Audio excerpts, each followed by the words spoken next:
The Tao of Self-Confidence, episode 533. Welcome to the Tao of Self-Confidence, where I share stories of amazing women who have discovered their inner journey to self-confidence. Visit our website at thetaoofselfconfidence.com. Your inner journey to self-confidence awaits. Well, hello friend. Welcome to the Tao of Self-Confidence, where I share stories of amazing women who have discovered their inner journey to self-confidence. I'm your host today, Sheena Yap Chan, and today I have a phenomenal lady on the show today. She is the creator and host of the talk show called Now You Know, and I'm really excited to have her on to share her story with us today on self-confidence. So without further ado, I'm going to introduce you to Nicki Sun. Nicki, how are you today? Maybe you can fill in a little bit more about yourself to our listeners. Well, hi, Sheena. Thank you so much for having me on your show. I can't believe you are well beyond 500 episodes. It's just incredible following your podcast and hearing everybody that you bring on the show, especially Asian women who have their stories to show how they can be more self-confident. As you mentioned, I am the creator and host of my own talk show, Now You Know. I created this show online because I didn't see many people like me being Asian American in the media and how I wanted to be portrayed. There's a lot of Asian talent out there beyond just the stereotypical doctor, lawyer, engineer, and I felt like when nobody was highlighting these voices, it could definitely help somebody listening who want to pursue their dreams in the field of music or sports or just anything other than that. And so I've been working very hard to produce the show and interview people on camera. Beyond that, I do work behind the camera as well. So currently I am a producer and director, and I create content with a lot of music artists at the Yunus and Sarai Nazarian Center for the Performing Arts currently, and I definitely go around filming and also freelance hosting and emceeing nationwide. So it's really, really fun. Awesome. Well, thanks for sharing that. And, that's great that you've created this show. The same reason why I created my podcast was just I didn't see, any shows that supported Asian women. So it was like, if I wanted to see it, I had to create it too myself. So I'm glad that you're able to do that, especially considering, we've been underrepresented. It's great to see that there's more people out there showcasing Asian people, doing more than just like you mentioned, being the doctor or lawyer. So thanks for sharing that. And Nicki, what's your cultural background? So it's so funny because I always say I'm from the Bay Area because it's kind of like its own culture. If you're from the Bay Area, you know what I'm talking about. But in terms of cultural, I am Chinese American, 100%. My dad was born in Washington, D.C. My mom immigrated from Hong Kong. I was born in San Francisco, and now I'm currently living in Los Angeles. Thanks for sharing that. And Nicki, what would be your favorite self-confidence quote? My favorite self-confidence quote has always been, "You are enough." It's three simple words, just like I love you, and also just like I love you and you are enough. Like this short phrase is something that I can say to myself every day and just know that when I'm facing the world and anything that I'm doing, I just know that I'm enough.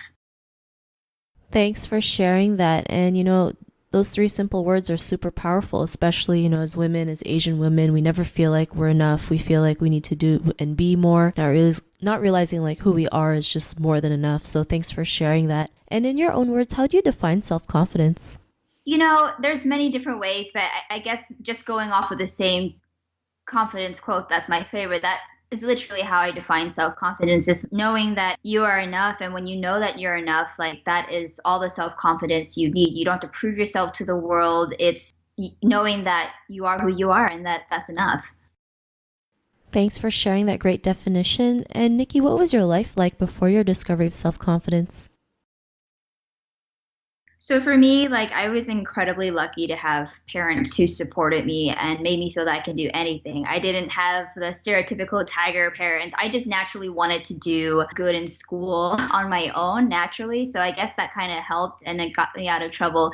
Needless to say, saying that, I was definitely a nerd and a tomboy growing up in school. I think I focused more on my academics and my extracurricular activities, doing sports and leadership, student leadership, ASB, class president, all that stuff. I just wanted to be involved and do all these activities. So, I kid you not, I never wore makeup. I never cared what I looked like. I never wore makeup. like a typical outfit for me was showing up in school, baggy basketball shorts with the oversized hoodie, a ponytail, and I loved wearing boxers. I thought it was the coolest thing. And it's interesting because my mom would always, when she was driving me to school, be like, go up the stairs and change.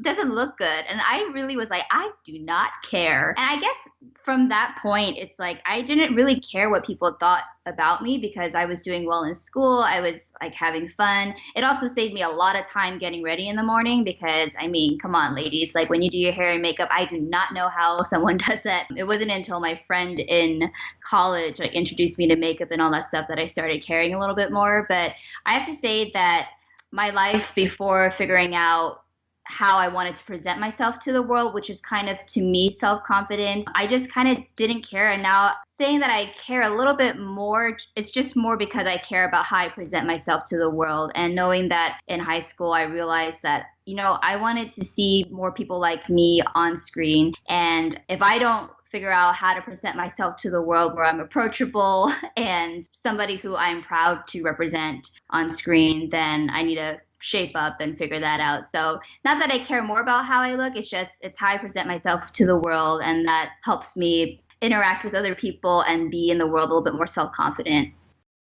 Thanks for sharing that. And what was that point in your life when you realized, you wanted to, like, for example, create your show, right? What was that aha moment that made you take action on it? So my dad got cancer when I was in high school, and it was that point where I had no idea how to share the idea of like how somebody could possibly help save a life, like what I could do. I felt helpless at that point because my father was suffering from cancer and I couldn't do anything about it. So I was introduced to a nonprofit organization called the Asian American Donor Program located in the Bay Area. And they go around registering people, Asian Americans and multi-ethnic communities, because when you have cancer and you have stem cell, or if you need a stem cell or blood transplant, especially when you have cancer, you are matched with people within your community, and it's most likely somebody within your ethnic community, and less than 17% is matched within your own family. So I wasn't a match. So how do I ask strangers on the street to like donate and possibly save a life? It's sometimes scary to people, and I just wanted to figure out how to make that more accessible to other people. So at that time, it was like, I don't know, 2005 and 6, YouTube had just kind of started, and I was trying to figure out how to get the word out. And I realized that, I had connections with a lot of Asian American entertainers, and I had a passion for media, and putting those two together, infotainment, I just wanted to spread the word a little bit more and show that, hey, if these celebrities can like swab their cheeks with a Q-tip and like submit it and save a life, then you can too. And I think that was my aha moment in that, in wanting to get the word out, how to make it more fun, and at the same time focusing on the Asian American community. So that's when I decided I wanted to start a show, my show Now You Know. Thanks for sharing that story. And, I didn't even realize, they had that type of donor programs, that's specific for Asian Americans, which is great because sometimes it's not always easy to find a donor. And like you mentioned, the blood type. So I think that's great that they have that kind of programs out there. And, because of this realization, what's your life been like now? I think well, first of all, I have to say I'm still discovering myself every day, but I am a lot more confident. I just turned 30, so it's almost like that age where I feel like I have a feather in my cap. I can do whatever I want. No one can judge me. It's just that new attitude that I'm an adult, and it's just been so wonderful that knowing what I do has purpose now. I think when I figured, why am I doing this? What is this all for? This is such a passion project for me. What am I doing it for? And just understanding personally that if I know that I'm doing it for the intention to represent, to share stories, to highlight people who I think people should know, to me that makes me feel good. And when I see people commenting on videos saying how much that interview changed their life, that's all I do it for. And so for me, it's like I'm still like not proving like, oh, I'm not proving something to the world. I'm doing it because I want to do it. And for me, that helps me gain that self-confidence that I'm doing it for the right reasons. Thanks for sharing that. And I think having a big purpose is huge, right? Because there's going to be days where we just feel like we're not 100% into it, and we just have to go back as to why we're doing it and who we're doing it for, creating a greater good, helping the world in a positive way. And like you mentioned, as long as you enjoy it and you're changing lives, that's all that matters, and everything else will fall into place. So thanks for sharing that. And Nicki, to the woman who's listening to your episode, she may be in her own journey of self-confidence. What would be that one tip you would give to her? There's so many people out there that have journeyed or are in the same boat as you. No two stories are ever identically the same, but I would definitely say reach out to other women who are in your line of work. It doesn't have to be Asian American or Asian American women per se, but for me, I found solace in connecting with other women who also help empower me, because when you're surrounding yourself with people who motivate you, that's going to be your biggest motivation to do what you want to do. And I have to say that there's been many times in my career where I'm like, am I doing this? Should I be doing this? Like, it seems hard. It seems like there's not like a help wanted sign in a window. What I'm trying to create is something that hasn't been created. And, I feel like you have to keep trying. And if you fail, that's something that, hey, I did that, but now I can do it. And another quote that has helped me is never place a period where God has placed a comma. It has helped me so much in my darkest of times to continue to persevere, know that you have a purpose. And if you haven't figured out what your purpose is, it's okay. It's totally okay. I used to beat myself over the head for not knowing my purpose immediately. And I've discovered that it's okay to not know what you want to do in life yet. Just that's a comma. God has placed a comma. It's not a period. So just keep figuring out. And that would be kind of my little advice to other women out there. Thanks for sharing that awesome advice. And it's so true. Sometimes we have no clue what we're doing. We don't know what our purpose is, but it's also just learning to ask the right questions. I think the answer will appear, and you don't have to beat yourself up for it, because when it comes, you'll feel it. You'll know, right? Like your intuition will know it. So I think, that's great that you mentioned that. And Nicki, if our listeners wanted to get to know a little bit more about you and what you do, or check out your show, is there any links or social media profiles we can connect with? Absolutely. So you can check out my show. I'm definitely in the process of revamping my channel right now to include more behind the scenes stuff, because, being a woman in the media field it's a very male dominated world. And I just want to show other women that they can do it too. So if you all want to follow me on YouTube at Nicki Sun, spell it Nickisun, and at Nicki Sun on basically every other social media platform, Instagram, Facebook, Twitter, and my website. I'd love to connect with you.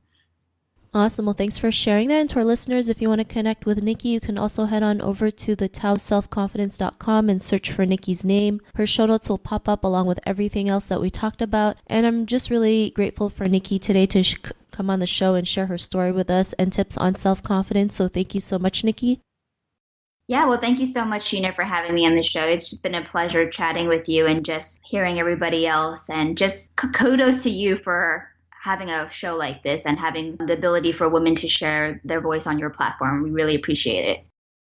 Not a problem. It was really great having you on the show. And to our listeners, be on the lookout for another new episode of another amazing woman's journey to self-confidence. And we'll talk to you soon. Bye for now. Thank you for tuning in to another amazing episode of The Tao of Self-Confidence. Get your free audiobook by visiting our website at thetaoofselfconfidence.com. Your inner journey to self-confidence awaits.